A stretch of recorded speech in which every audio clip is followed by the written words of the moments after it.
Are you being a light in the world, or is your light incognito?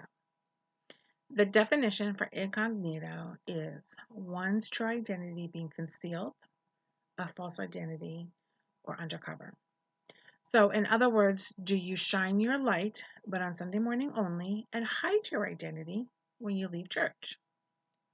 You shine your light on a Sunday morning with your friendly smile and all the right words, all the right church words.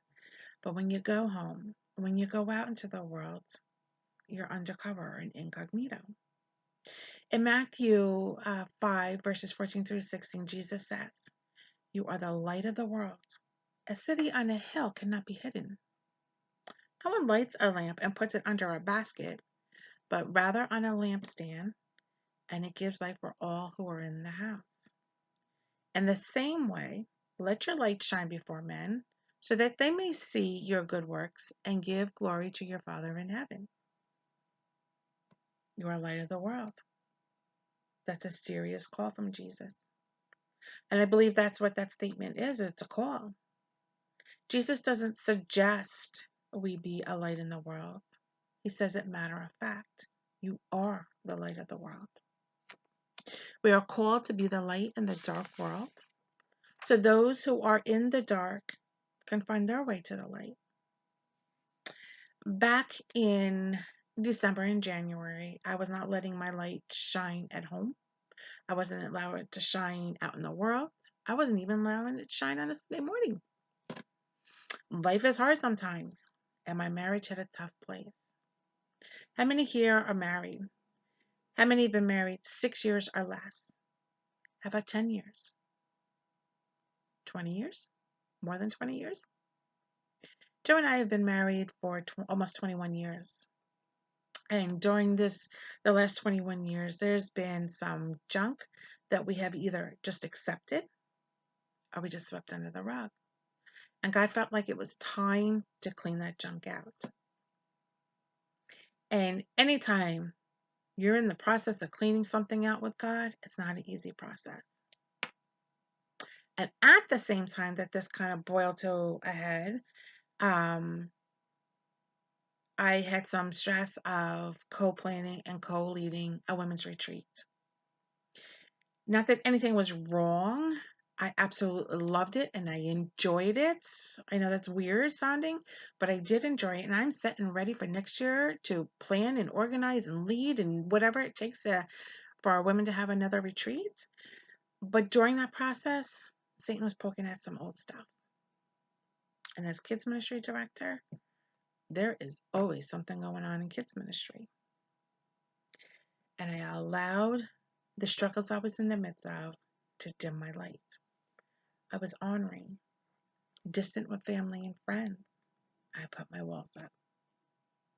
One of the things that God showed me in mine and Joe's journey through marriage counseling is how my need to yell affects Joe and affects my marriage.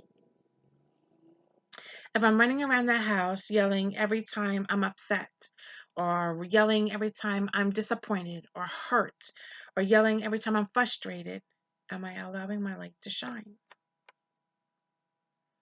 Now, through counseling, we have figured out why I have that tendency or need to yell, which is connected to even some older junk. And this process hasn't been easy. Anytime you have to make a change to something or let go of something that you have felt for so many years that you needed to or had to do, it's not easy. But I am more self-aware and I'm working on it, which leads to my light shining more at home. We need to be the city on the hilltop. A city on the hilltop, everyone's going to see. At night, the lights are going to be shining bright, and you can't miss it. And that's what we need to be. Our light shining so bright that nobody's going to miss it. That people are going to look at us and be curious and want to know more. And they're going to want their light to shine for Jesus. But too often, we allow our lights to go dim or incognito. So what are some ways that we allow our light to go incognito? Ask yourself some of these questions. Do you lift others up, or do you pull them down with your words? Do you gossip? What comes out of our mouth will determine whether people see light, love, encouragement, Jesus. How do you react in disappointment? Do you have a fit when something doesn't go the way you planned?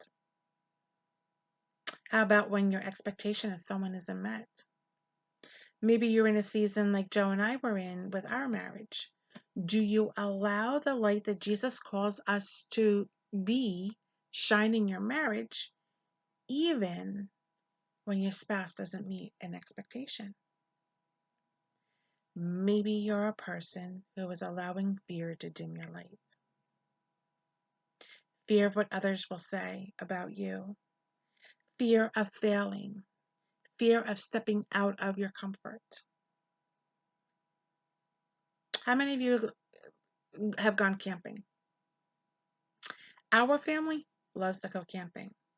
Now, we go camping in campgrounds, and some say that's not camping, but we still love going camping anyway. When we go camping, we bring a lantern, so we have light. Our family, when we go camping, we have battery-operated lanterns. But who remembers the oil lanterns? The lanterns would have a bottom part to it that you would fill with oil. There would be this big wick that would go from the oil up to the top, and that wick would soak up the oil. And then you could remove the glass dome and light the wick, and you would have light. Now, if that oil runs out and that wick isn't soaked in the oil, the light goes out. So you have to keep refueling it to keep the light going. So for the light to keep shining, you have to refuel it, which is the same for us. We need to keep refueling our light and keep our wick soaked. We need to refuel our light.